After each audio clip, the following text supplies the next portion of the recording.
masuk materi yang pertama, yaitu pengertian manajemen mutu operasional pendidikan atau OP. Jadi apa sih pengertian dari manajemen mutu operasional OP itu?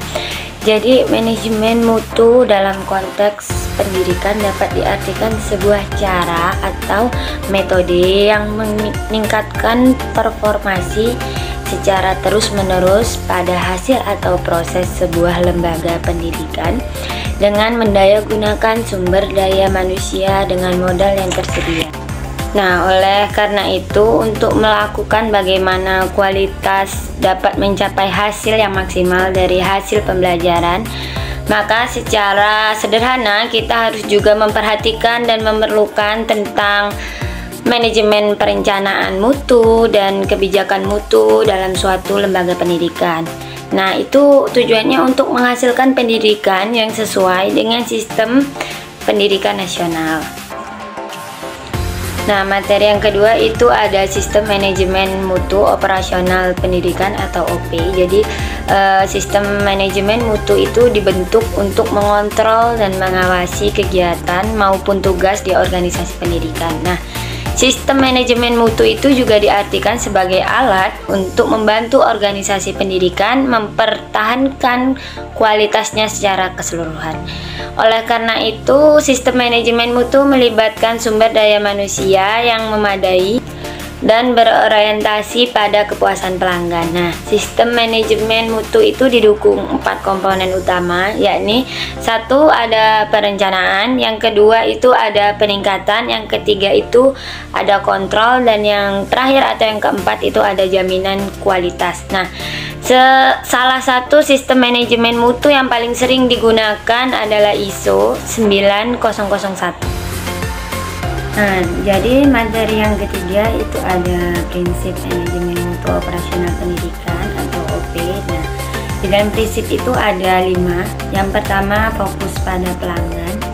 Yang kedua, ada keterlibatan secara penuh. Yang ketiga, ada pengukuran. Yang keempat, ada komitmen. Yang kelima, ada perbaikan kelanjutan. Nah, jadi kita masuk dulu yang pertama. Yang pertama itu adalah fokus pelanggan. Nah, fokus pelanggan itu seperti menempatkan kebutuhan dan keinginan pelanggan sebagai prioritas utama dalam pengambilan keputusan. Nah, mungkin contohnya itu seperti perusahaan makanan yang secara rutin melakukan survei kepada pelanggan dan mengembangkan produk baru berdasarkan masukan tersebut. Lalu yang kedua itu ada keterlibatan secara penuh. Nah, keterlibatan secara penuh di sini mungkin seperti semua anggota organisasi harus berperan aktif dalam mencapai tujuan tersebut. Nah, contoh dari keterlibatan secara penuh itu seperti pabrik yang melibatkan seluruh karyawannya dari berbagai divisi untuk menemukan cara untuk meningkatkan kualitas produk dan proses. Lalu yang ketiga itu ada pengukuran. Nah, pengukuran itu adalah melakukan pengukuran kinerja secara berkala untuk memastikan kualitas yang diharapkan itu tercapai. Nah, contohnya itu seperti lembaga pendidikan yang menggunakan data hasil ujian siswanya untuk mengevaluasi aktivitas program pembelajaran. Lalu yang keempat itu ada komitmen. Nah, dalam konteks manajemen mutu itu mengacu pada tekad dan kesepakatan kepada seluruh anggota organisasi untuk mencapai tujuan kualitas yang telah ditetapkan. Nah, komitmen ini melibatkan semua tingkatan mulai dari pimpinan hingga karyawan. Nah, contohnya itu seperti guru yang berkomitmen untuk terus belajar dan mengembangkan kompetensinya serta menciptakan lingkungan belajar yang kondusif bagi siswa. Lalu yang terakhir itu ada perbaikan berkelanjutan. Perbaikan berkelanjutan ini adalah proses yang terus-menerus dilakukan untuk meningkatkan kualitas produk dan layanan, serta bukan hanya tentang memperbaiki kesalahan, tetapi juga tentang mencari cara untuk melakukan segala sesuatu dengan cara yang lebih baik lagi. Materi yang keempat kita ada tahapan manajemen mutu operasional pendidikan atau OP. Nah, jadi di tahapan manajemen operasional pendidikan ini ada 4. Yang pertama perencanaan mutu, yang kedua ada implementasi perencanaan mutunya, lalu yang ketiga ada evaluasi mutu, yang keempat adalah peningkatan mutu. Jadi kita masuk ke yang pertama, perencanaan mutu. Nah, perencanaan mutu adalah tahapan awal dari dimana semua organisasi menetapkan tujuan kualitas, standar, dan persyaratan yang ingin dicapai. Nah, contohnya itu seperti sebuah rumah sakit yang menetapkan standar pelayanan pasien yang meliputi waktu tunggu yang singkat, keramahan petugas, dan tingkat kepuasan pasien yang tinggi. Yang kedua itu ada implementasi perencanaan mutu. Jadi implementasi perencanaan mutu ini adalah tahapan di mana rencana mutu yang telah dibuat mulai dilaksanakan. Nah, contohnya itu seperti perusahaan manufaktur yang melatih karyawan dalam menggunakan peralatan baru untuk mengurangi cacat produk. Yang ketiga ada evaluasi mutu. Jadi evaluasi mutu ini adalah tahapan di mana kinerja organisasi dalam mencapai tujuan berkualitas itu diukur dan dibandingkan dengan standar yang telah ditetapkan. Contohnya itu seperti rumah sakit yang melakukan survei kepuasan pasien untuk mengetahui tingkat kepuasan pasien terhadap pelayanan yang diberikan.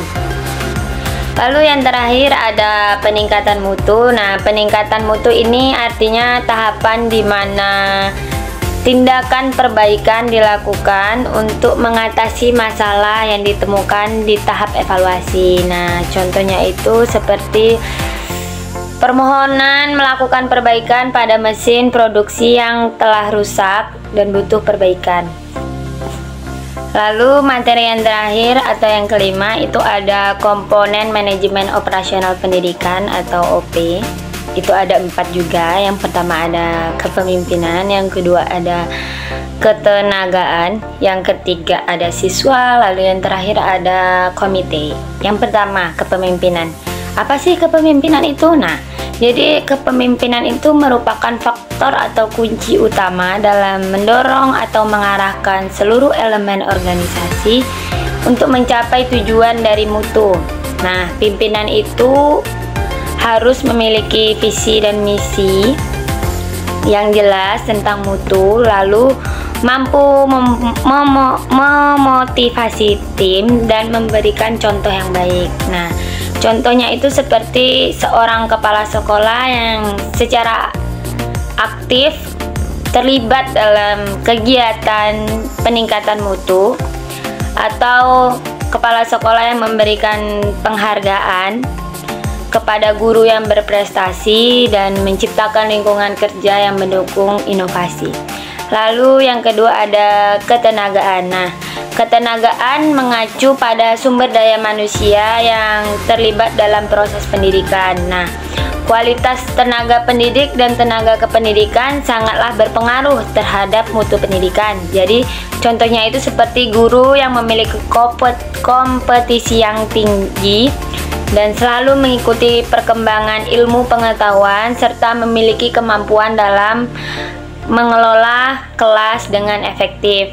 Lalu yang ketiga ada siswa. Nah, siswa adalah objek utama dalam proses pendidikan. Nah, keterlibatan siswa dalam kegiatan pembelajaran itu adalah upaya peningkatan mutu yang sangat penting. Nah, contohnya itu seperti siswa yang aktif dalam mengikuti pembelajaran ekstrakurikuler atau siswa yang memberi masukan terhadap perbaikan pembelajaran serta memiliki motivasi belajar yang tinggi.